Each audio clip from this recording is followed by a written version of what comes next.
Hello everyone and welcome to today's video. My name is Reagan and we are going to be unhauling some books today. That's a little bit sad, I know. And I want to give a disclaimer before we get into this. Just because I'm unhauling these books does not mean they weren't good. It doesn't mean that they were bad books. These are all books that I've read.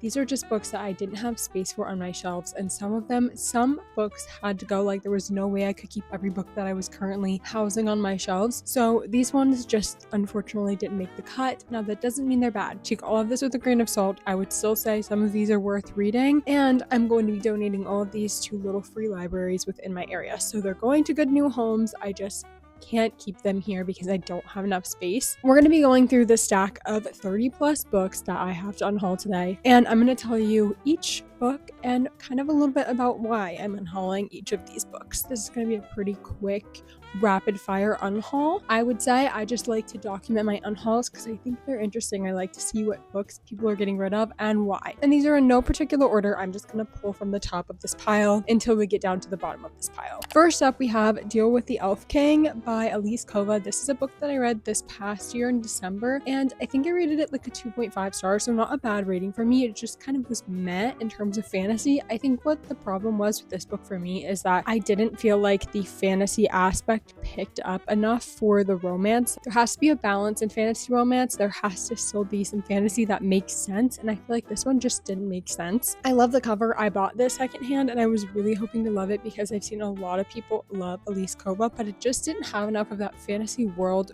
balance for me to like really love it. A Million Kisses in Your Lifetime by Monica Murphy. This book I actually loved when I read this. I think I read this back when I was in high school, like beginning of high school. This is the indie edition, so it wasn't even traditionally published quite yet. So I read this quite a long time ago. I honestly just don't remember much about it, and I don't care to continue on with the series. The only reason I was holding on to this is because it was an indie copy and I was having like a superiority complex. So I feel like this one just didn't need to stay on my shelves. I loved this when I read it, and I think I would still probably like it. It's just not one that I like need and constantly recommend anymore because I read it a long time ago. It is so hard for me because some of these I look at them and I'm like, I could keep them. Like, I could keep them. I have some room, but the reality is I need to clear room on my shelves for books that I'm really loving and like reading at the moment. The Wolf and the Woodsman by Ava Reed. This book I actually read recently in February, and I just did not click with it. Like, I don't know what it was. It didn't make sense to me. Like, the characters, the world, none of it was like engaging. I was just kind of like,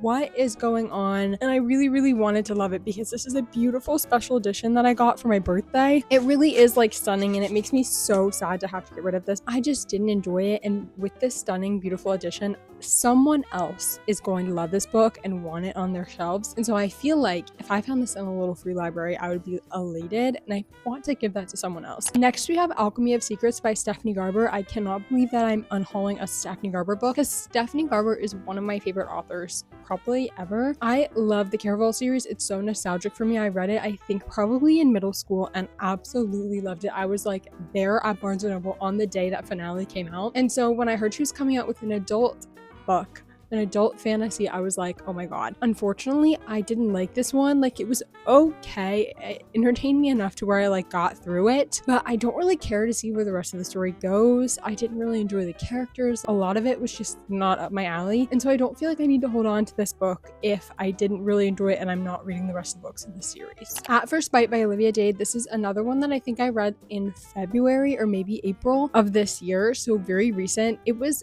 okay. Like, I would recommend this. It's just not a romance book that I see myself gravitating towards to reread in the future. It's not one of my favorites, and I have so many romance shelves, full romance shelves at the moment. I have no more room for any more new romance, which is like why I had to really be ruthless with my romance. If I had more space, I probably would have kept this one. It's not bad. I think the cover's adorable, and it was a good enough story to where like I enjoyed it and I would recommend it to people for certain circumstances. I just don't have the space. I simply don't have the space, and so this one had to go again. I wish I didn't have this problem, but I currently do, and I can't really do anything about that. So out of my 18 shelves, 6 of them are romance shelves, and they're completely full. Like, I have literally no more room to put any more romance on those shelves, and so I really like something had to give. Another victim of the romance genre shelf debacle, I have Face Off by Chelsea Curto. This one I just didn't really love, and I think it was 100% a me problem. This I read while all of this like hockey stuff was going on around like the men's hockey team and them insulting the women's hockey team, and it really made the story just so unbelievable for me that it pulled me out of it. Like,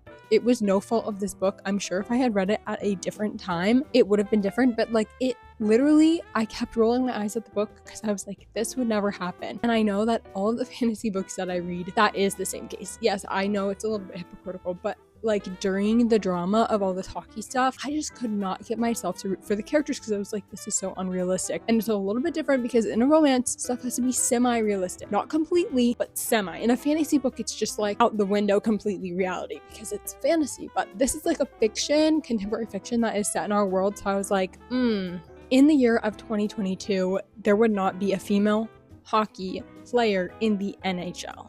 Like, that just is not happening at the moment, just simply because of our world and misogyny. So like, I really was rolling my eyes at this, and it was not a fault of the book. I want to stress that like a bajillion times. So many people love the series, and if you want to read it, I say pick it up. Morbidly Yours by Ivy Fairbanks, another one that is just kind of victim of the romance shock debacle. This one was fine when I read it. The MMC in this book is very sweet. He's quiet. He owns a morgue. He's like dark, tall, handsome, very shy. Loved him. I really enjoyed the story in general. Like, it wasn't bad, but again, it's not a favorite. It's not one that I think I'm going to be reaching to recommend to people, so it just had to go. Better Than the Movies by Lynn Painter. This is another one that I read in high school, and I liked it enough when I read it in high school, but it's just not one that has stuck with me. I don't think I'm going to be reading any more of Lynn Painter's books in the future. I just don't think they're for me anymore, and so this one I just think is not one that I'm reaching for. It's not one that I'm going to reread.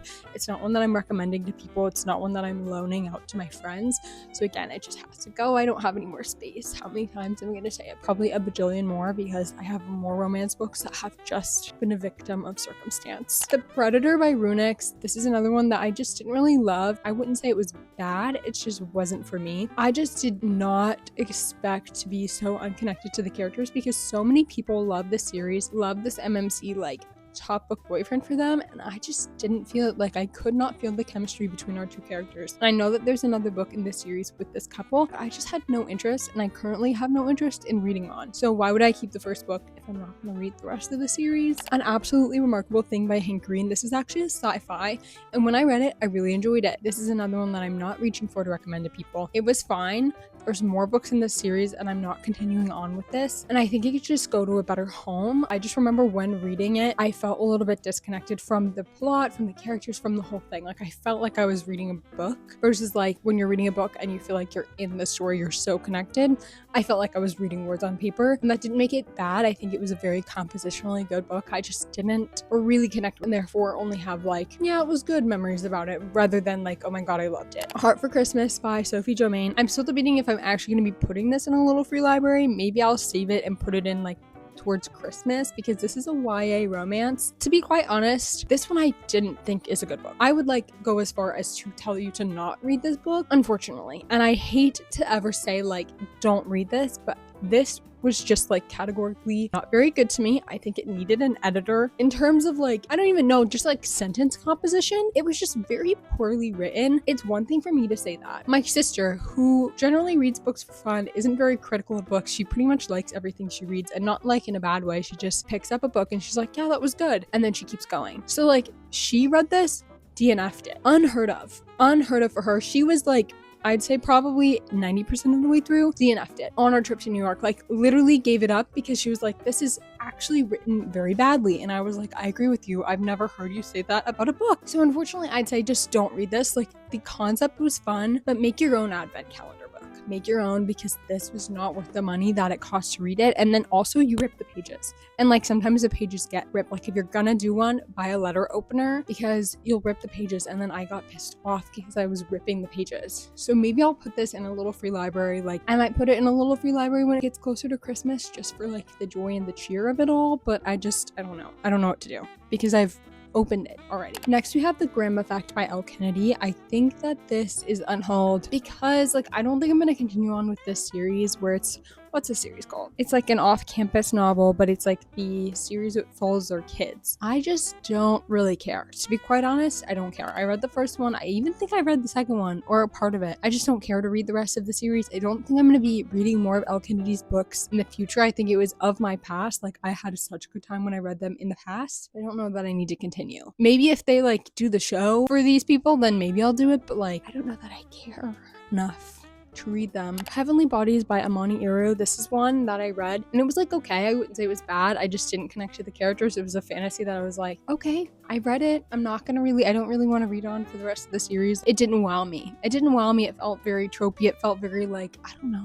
I just didn't wow me, so I'm not going to continue on with the series. However, the cover, gorgeous and amazing, and I want someone else to love this book because I know so many people that do really love this series, and I want someone else who's not me to have this book and read it and love it. The Maze Runner by James Dashner. I read this after I actually had watched the Maze Runner movie, and I don't know why I bought the book. I think it was when we were back like towards, what's that book called? When Silver Elite came out and we were having this like dystopia revival of sorts, even though we didn't really revive the dystopia of the 2000s. That whole vibe, and I was like, you know what? I'm gonna read this one, and I thrifted it and I read it.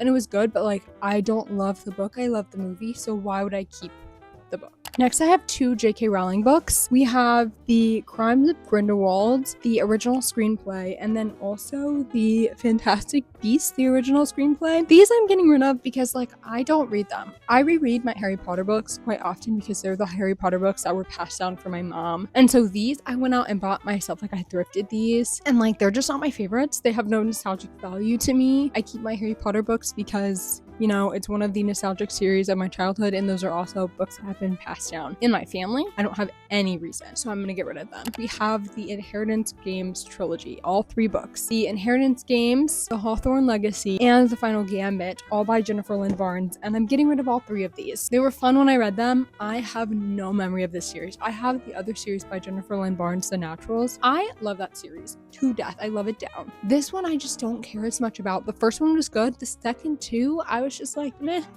They were okay. I don't really like these books overwhelmingly. And again, I needed more space, so we just had to get rid of them. I don't know. I think another kid would love these. Okay, we're moving on to the next stack here. First book we have is Phantasma by Kaylee Smith. I did not get hype with this one. Like, it wasn't bad. I just didn't get it. I wasn't connected. I don't think it was what I thought it was going to be. I heard it was like an adult version of Caraval, but there was no whimsy. Like, I think I was going in with the wrong expectation. The reason why I love Caraval is because of the whimsy. It feels so magical. It feels like you're stepping into Disney, but in book form. I'm not going to continue on with the series. So again, if I'm not going to continue on with the series, I don't need it on my shelf. So unfortunately, this one was not for me. If you think you're going to like it, read it, but I just like have no interest in keeping it. Of Faith and Flame by CC Tyler. This one's a huge disappointment for me because I really wanted to love this book, and the concept, I love the concept. The concept is so solid. The execution of the writing was just not good to me. It was just not good. This is a book that I got at a local book fair, and this is a local author to North Carolina. She's from Charlotte, I believe, and I wanted so deeply to love this book. It's also signed, like this copy is signed. I don't know if you can see, but it's signed in the front of the book. I wanted so badly to love this book, and me and my friend Buddy read it, and we were literally like slogging through it. By the end, we were hate reading it, and I hate to say that because this is a local indie author, and like, I want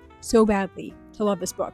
It just was not done very well. The idea and the like premise was so unique and good. I just think that the writing needs to catch up with the ideas. And once that happens, I'm going to keep an eye on this author, and I'm going to try some of her work in the future. I should have DNF'd it. But the only reason we didn't is because we were buddy reading it, and we like agreed to buddy read it together when we bought it. God, I wish I loved it, but I didn't. And it's so disappointing. Next, I have 2 books in this series. I forget what the series is called, but The Crimson Moth Duology, Heartless Hunter, and then we also have Rebel Witch. And so these are the 2 books in the Crimson Moth duology. I read both of them. Heartless Hunter was pretty good. The second one I didn't really enjoy. The second one was not for me. I think this is also YA. I'm just moving out of YA. I think this duology would be great in the hands of some other person. And if you love this duology, I love that for you. I think it's worth a read if you're really interested in it. I just didn't really care for it. It was taking up space on my shelves. I needed more space for more fantasy books because my entire TBR is pretty much fantasy books, and I'm running out of room on my shelves, so I needed more room. I also have 2 books in the Mild High Club series by T.L. Swan. I have the Stopover and then the Takeover. And these ones, I'm gonna say, I very rarely say this, I think these are bad. I did not like these books at all. I think these are probably some of the worst romance books I've ever read, and I'm sorry. And I'm sorry to say that. I wanted to love them so bad, just repeatedly in both of these books. I read the first one, it was like a fun enough time to where I could ignore the red flags. The second book I read, and I was like, okay, so this is the same. This is the same red flags that I was seeing in the first book, so I'm thinking that this is a pattern with this author. The MMCs were actually so insufferable. Not even that. Also, the FMCs were so insufferable. Both FMCs in both of these books shamed other women and shamed themselves like nobody's business. It really got on my nerves. Then also, the MMCs did the same thing. They were also the MMCs where I was like, okay, this man is like a child. You're taking care of him, you're making him din-din, like, oh my god. I could pick up any man off the street and find a man that is of this quality. I don't read romance books to read about men who are of the quality of a man I could pick up off the street. That's not what I do this for. So I just could not be bothered to continue the series, and I hope someone else loves them, and I really wish that for anyone else. I just could not do it. I couldn't do it, and so they're going. And they literally, I don't like holding them, I don't like looking at them. These two books actually make me mad, and very rarely do books make me mad.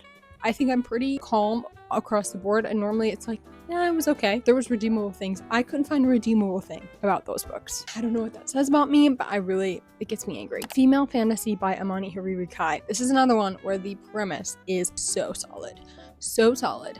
I wanted so badly to love this book. This is a book club book for my in-person, my friend group book club. Our FMC is essentially a super fan of a book series akin to ACOTAR. That's kind of what you're getting out of this is she loves ACOTAR, but with mermaids. She finds out that her favorite author of this series has posted that actually the MMC in her books, she has based the MMC off of a real man that lives in New York City. Our FMC takes that as a sign to go find this man and make him fall in love with her, because she's like, no one else in the real world compares to my book boyfriend, and so I'm gonna go find my book boyfriend because apparently he's real. And so on this journey, our FMC actually takes her brother's best friend with her to find this man. Premise, 100 out of 10. 100 out of 10. You know what I mean? The execution was, I don't know, because it was supposed to be if you read the author's note, it was supposed to be very satirical. Everything that was done intentionally, but it did take away from my experience reading this book. But I understood the points it was making. It just wasn't for me. It just wasn't for me. I wasn't going in expecting the satirical thing. And then I read it and I was like, I need to go back and read the author's note because I think I missed some things. Anyways, point is, I need to get rid of it. Beautiful Things by Emily Rath. This was a recent read this past month in June, and I didn't like it. I actually really disliked it. This is a Why Choose Bridgerton-esque romance, and it spans across 3 books. This book, there's no resolution at the end because there's 2 more books to go along with it. Another book in which the MMCs, plural, let me remind you, there's multiple because it's Why Choose. So all of the MMCs shamed our FMC because she wanted all 3 of the men. That's the plot of the book. It's Why Choose. You're gonna shame the woman that you're about to get with for the rest of this book series for having Why Choose romance with you. The hypocrisy. And I understand it's Regency, and it made it like the Regency, I guess, but I just can't. If all 3 of the MMCs are gonna slut shame our FMC, I no longer root for them as a couple. So that was kind of that. Darling Venom. This book is another indie copy. I read this a long time ago, back when I read the Monica Murphy. I love this book when I read it. I have no idea what happened in it. I just have no interest in rereading it. I have no interest in owning it. It was so good when I read it. I have no emotional connection to this, and I just I don't care. I don't care to own it anymore. It was good when I read it, but the value of owning it means nothing to me. And I think someone else could really love this book. The last 4 books that I am unhauling are the 4 books of the Dirty Air series by Lauren Asher, and this includes Throttled, Collided, Wrecked, and Redeemed. I'm gonna hold up Throttled because it's kind of heavy to hold up all 4, but this is a series that I read by Lauren Asher. I liked it. It was fine, 3 stars across the board, not bad. I just out of all the series that I own on my shelf, this one had no significance to me. I don't think I could tell you a single couple or a single character's name in all 4 of these books. I liked them when I read them. They have no significance to me. I don't have any more space on my romance shelves, so these had to go. And with that, these are the last 4 books that I'm unhauling in this video, so that means we have completed our unhaul today. Thank you so much for watching. Let me know if you're really mad at me for unhauling any of these books. But again, reminder, this is my personal choice. Just because I am unhauling these does not mean they're bad books. It just means that they don't belong on my shelves anymore and they're going to a better home. Let me know what you think of unhauls, what you think of the books I unhauled today. Don't forget to click that subscribe button, go down in the description and check the secret message to the book besties down below. Thank you so much for watching. I'll see you next Wednesday or next Sunday, and I love you all.